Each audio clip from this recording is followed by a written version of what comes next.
Mata kuliah Metode Penelitian Hukum. Topik ke-55 dari 70 topik. Realisme Hukum, bagian pertama. Ada dua cabang realisme hukum, yakni realisme hukum Amerika dan realisme hukum Skandinavia. Realisme hukum Amerika menempatkan empirisme dalam sentuhan pragmatisme, sikap hidup yang menekankan aspek manfaat dan kegunaan berdasarkan pengalaman.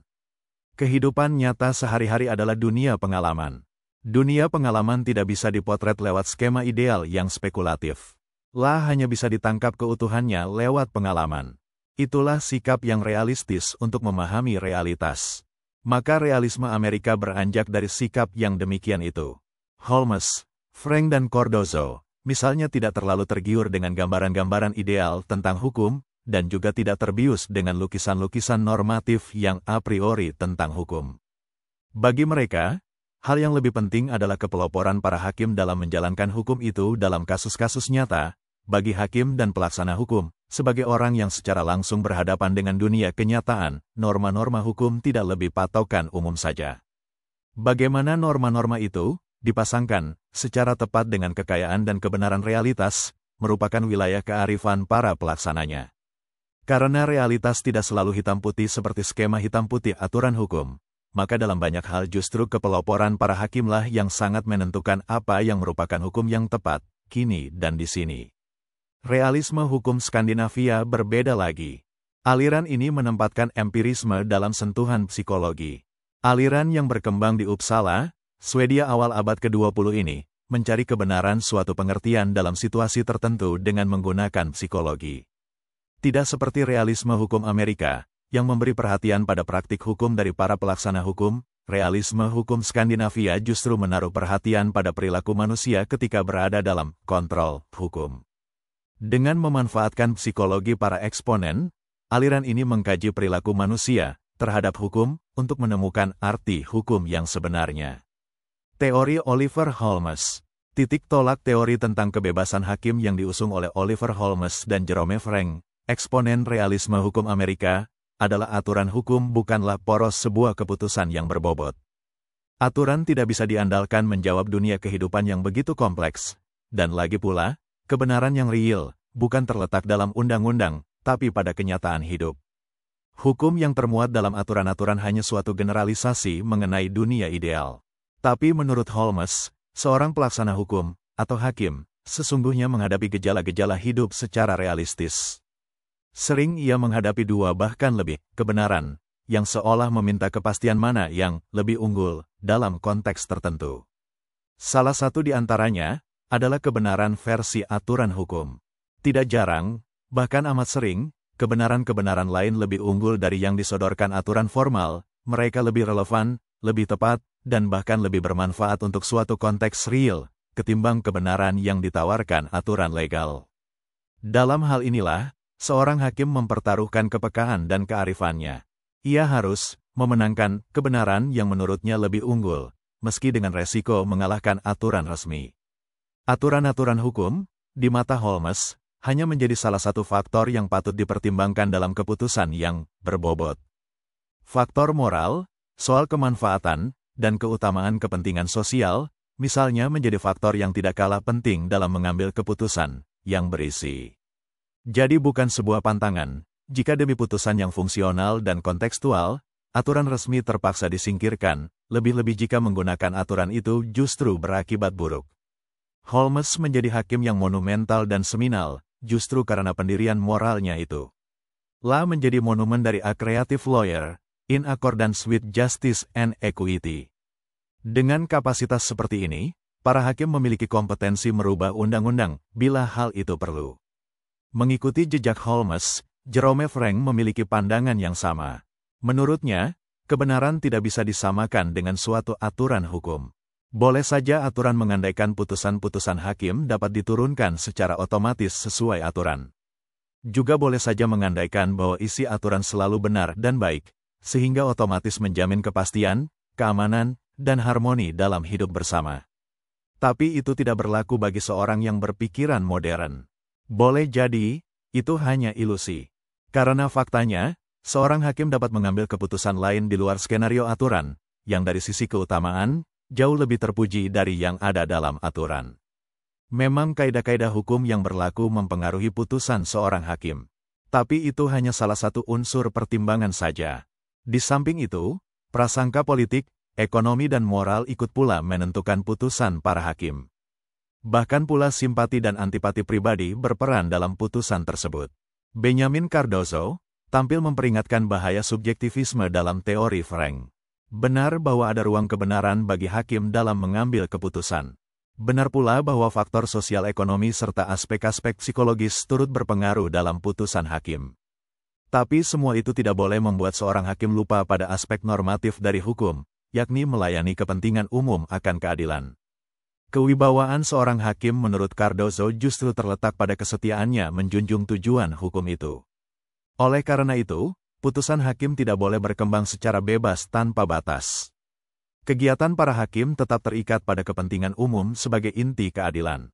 Misi suci mewujudkan kepentingan umum sebagai tugas utama hakim, didukung oleh Roscoe Pound.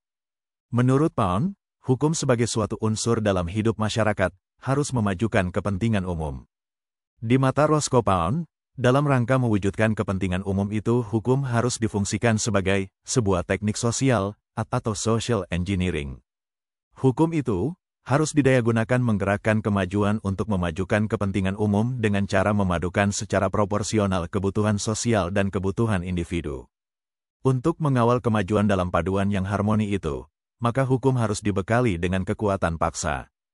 Fungsi sosial kontrol dari hukum terletak di sini. Jadi fungsi kontrol merupakan pendukung fungsi perubahan yang diemban oleh hukum.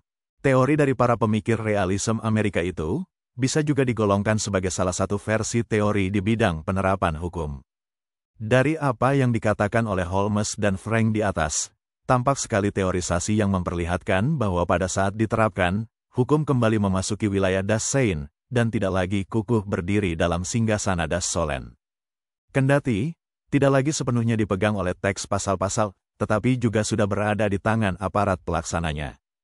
Teks pasal-pasal harus ditransformasi ke alam living interpretation yang kaya nuansa. Ia harus menghadapi dunia, kenyataan yang utuh, dan itu berarti faktor aparat, hakim, menjadi sangat menentukan. Peran inti yang diberikan pada aparat, dalam teori Holmes, secara langsung menohok inti doktrin legalisme. Legalisme adalah cara berpikir yang mendasarkan diri pada aturan, prinsip, atau norma objektif yang dianggap harus berlaku dalam situasi dan kondisi apapun. Menaati aturan berarti benar.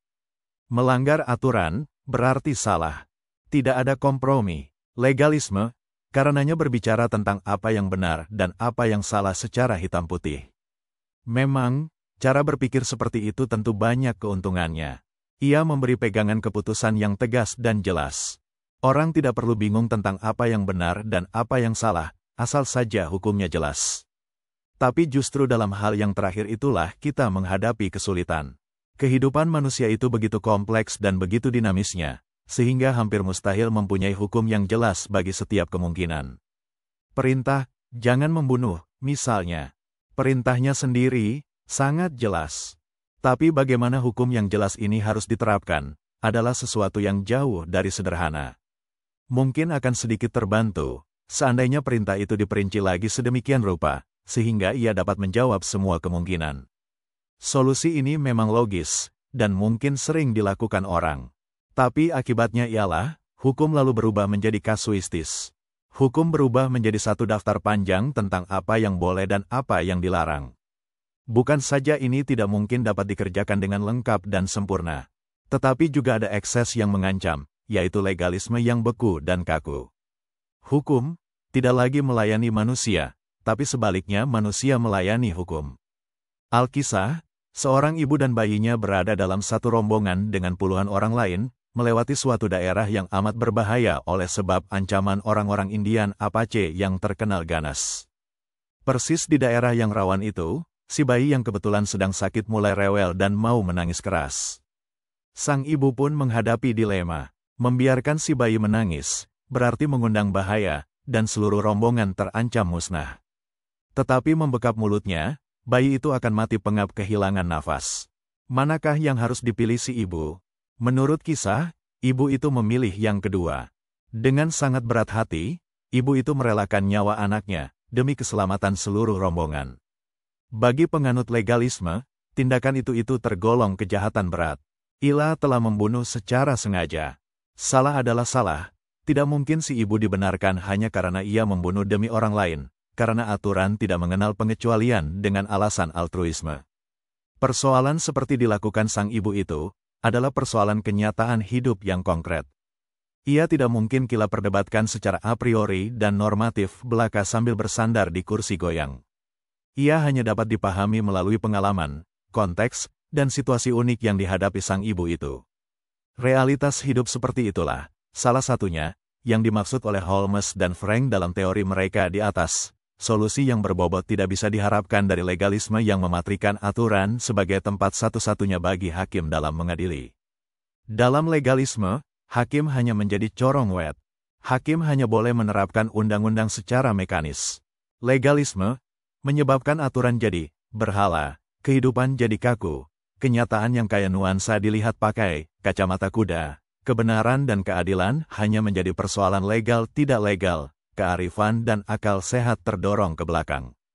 Itulah legalisme, sebuah semangat yang koute mentuhankan peraturan. Akibatnya, kepekaan, empati, serta dedikasi menghadirkan keadilan dan kebenaran menjadi kian redup dan sayup-sayup di pojok yang paling jauh. Prinsip epikeia Aristoteles, ataupun equity-nya Plato yang fungsinya menjembatani gap antara kepastian dan keadilan, dianggap haram dalam legalisme. Kebekuan inilah yang diterobos oleh Holmes dan Frank.